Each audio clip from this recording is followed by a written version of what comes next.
நல்லவங்க ஏன் கஷ்டப்படுறாங்க, கெட்டவங்க ஏன் வந்து ரொம்ப நல்லா இருக்காங்க அப்படிங்கிறதுக்கு இந்த கதையும் கூட ஒரு உதாரணமாக சொல்லலாம். ஒரு நாடு இருக்குது, அதில் வந்து ஒரு ராஜா இருக்கார். அங்கேயும் வந்து பசி, பஞ்சம், பட்னி இதெல்லாம் தலைவிரிச்சு ஆடுது.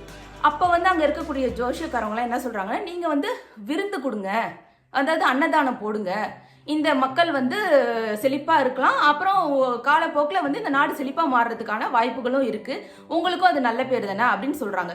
சரி அப்படின்னு சொல்லிட்டு விருந்தும் சமைக்கிறதுக்கு போயிடுறாரு ராஜா. இந்த விருந்து வந்து தடபுடலாக வந்து ரெடி ஆகிக்கிட்டு இருக்கு. அப்பன்னு பார்த்து அங்கே வந்து ஒரு பாம்பு, ஒரு நல்ல பாம்பு, அப்புறம் ஒரு கழுகு, இது ரெண்டுக்கும் வந்து ஒரு மிகப்பெரிய சண்டை. பொதுவாக பார்த்தீங்கன்னா இந்த கழுகனுடைய தன்மை என்ன அப்படின்னு பார்த்தீங்கன்னா, கீழே வந்து சண்டை போடாது பாம்பு கிட்ட. ஏன்னா அதுக்கு வந்து நல்லாவே தெரியும் என்ன அப்படின்னா, இந்த பாம்பு கிட்ட கீழே சண்டை போட்டோம் அப்படின்னா அது திருப்பி திருப்பி சீரும், அது நமக்கு ஆபத்தை விளைவிக்கும். இதே அந்த பாம்பை மேலே கொண்டு போயிட்டோம் அப்படின்னா அது வந்து அதோடைய ஸ்டாமினா எல்லாத்தையும் லூஸ் பண்ணிடும். அதனால வந்து ஈஸியாக அது வந்து நம்ம இரையாக்கிக்கலாம் அப்படின்னு சொல்லிட்டு அதோடைய பசிக்காக போய் பிடிக்குது. பிடிச்சி மேலே தூக்கிட்டு வருது. இப்போ இந்த பாம்பினுடைய குணம் என்ன அப்படின்னு பார்த்தீங்கன்னா, மரண தருவாயில் இது இருக்குது. இது வந்து திருப்பி சீரும், இது வந்து வாயில் இருக்க விஷத்தை கக்கும், அதோடைய உயிரை காப்பாற்றிக்கிறதுக்கு தானே அது பார்க்கும். அதனால அது என்ன பண்ணுச்சு, மேலே பறந்துகிட்டு இருக்கும் போது வாயில் இருக்க விஷத்தை அது கக்கிடுச்சு. இப்போ அந்த ராஜா உணவு சமைச்சிக்கிட்டு இருக்காங்கல்ல ஊருக்கு தடபுடலாம், அதில் இருக்கக்கூடிய சாப்பாடில் வந்து அது கலந்துருச்சு அந்த விஷம். இப்போ அந்த உணவு வந்து இந்த ஊரில் இருக்க அத்தனை பேருக்குமே பரிமாறப்படுது. அதை சாப்பிட்றவங்கலாம் அப்படியே செத்து போயிடுறாங்க.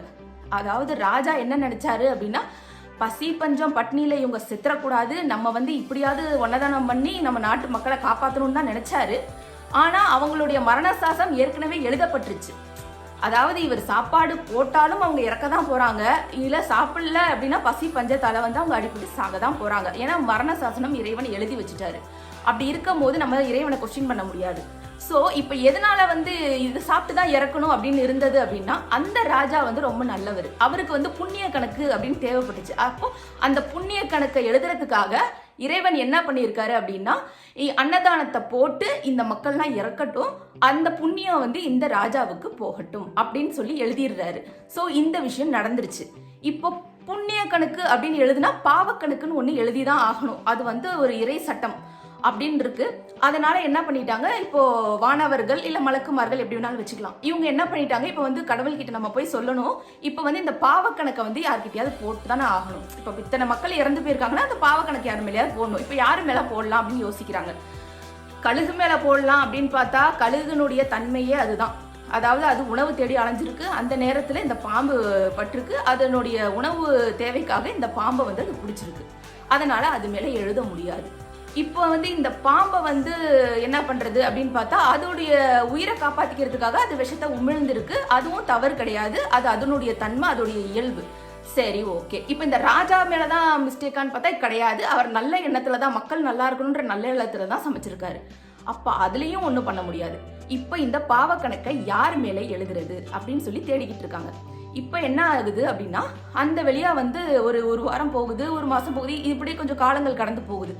அப்போ இறைவனால அனுப்பப்பட்டவர்கள், அதாவது ஒரு சன்னியாசிகள் அந்த மாதிரி இருக்கிற மனிதர்கள் என்ன பண்ணியிருக்காங்க, வந்து அங்க வந்து இடம் வழி கேட்டிருக்காங்க. இந்த மாதிரி இந்த ராஜா வந்து இங்க உணவு பரிமாறினாராமே, அந்த இடம் எங்க இருக்கு அப்படின்னு கேட்டிருக்காங்க. அதுக்கு அந்த ஊர் எல்லையில இருக்கக்கூடிய ஒரு மனிதர் சொல்றாரு, ஐயோ அந்த ராஜாவா, அவர் கொலகாராச்சே, அவர்கிட்ட சாப்பிட்டா நீங்க உயிரே பொழைக்க மாட்டீங்க, தயவு செஞ்சு ஓடி போயிருங்க, உங்க உயிருக்காவது அது ஆபத்து இல்லாம முடியும், நீங்க அங்க மட்டும் போயிடாதீங்க அப்படின்னு சொல்றாரு. இப்போ என்ன பண்றாங்க, இவங்க வந்து ஆல்ரெடி வந்து இறைநேசர் அப்படின்றனால இவங்களுக்கு வந்து ஞானக்கண் இருக்கு. அதாவது நம்ம இந்த உணவை சாப்பிட்டு இதனாலதான் நம்ம மரணம் ஏற்படும் அப்படின்னு இருந்ததுனால தான் நம்ம சாக போறோம், இல்லைன்னா நமக்கு மரணம் வந்து நேரிடாது. அதனால இவர் சொன்னாலும் சரி சொல்லாவிட்டாலும் சரி நம்ம வந்து அந்த ராஜாவை போய் பார்த்தே தீரணும் அப்படின்னு சொல்லிட்டு இவங்க பரப்பிட்டுறாங்க.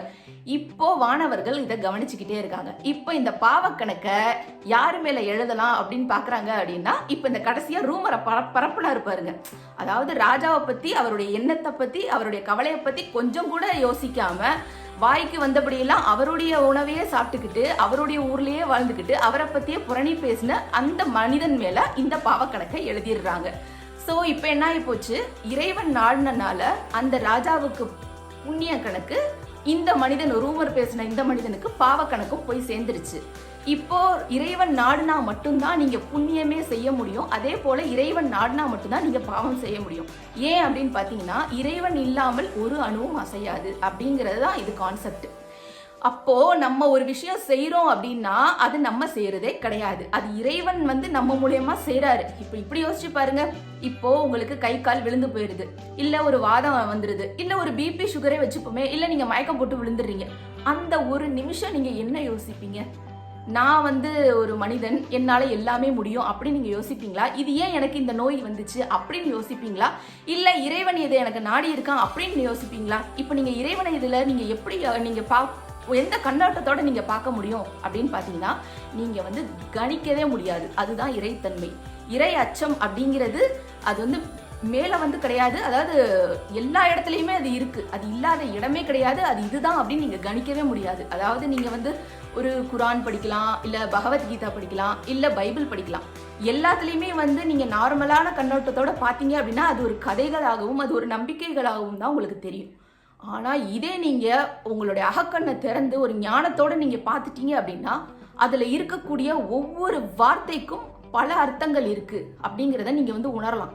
எப்ப வந்து இதை நீங்க உணர முடியும் அப்படின்னா, ரூமர் எல்லாமே வந்து நீங்க ஒரு 100 வயசு ஆயிடுச்சுன்னு வச்சுப்போம். இப்போ ஒரு 20 வயசுல இருக்கலாம், 30 வயசுல இருக்கலாம், 40 வயசுல இருக்கலாம். இதே உங்களுக்கு 100 வயசு ஆயிடுச்சுன்னா, சரி இப்போ 150 வயசு ஆயிடுச்சுன்னா நம்மளாம் இறந்து போயிடுவோம். அப்ப நம்ம என்ன பண்ண போறோம்? இந்த ரூமர்லாம் அப்போ உயிரோட இருக்குமா? நம்மளோட சேர்ந்து இந்த ரூமரும் அழிஞ்சுதான் போகுது. இப்படி ஒரு கேவலமான ஒரு சின்ன ஒரு வாழ்க்கை வாழ்றதுக்கு நம்ம எவ்வளோ போராடுறோம்.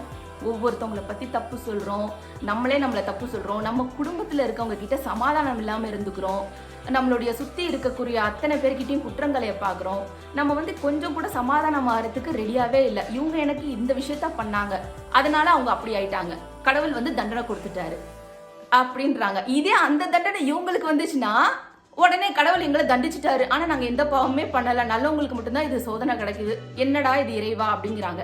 சோ இந்த ஒரு மனநிலையை தான் நம்ம மாத்தணும். அதாவது தனக்கு கிடைச்சா அதை பாடமா நம்ம படிச்சுக்கணும், மத்தவங்களுக்கு கிடைச்சா அவங்களுக்கு ஏதோ கடவுள் வந்து அந்த தண்டனை மூலயமா ஏதோ உணர்த்துறாரு அப்படிங்கிறத நம்ம புரிஞ்சுக்கணும்.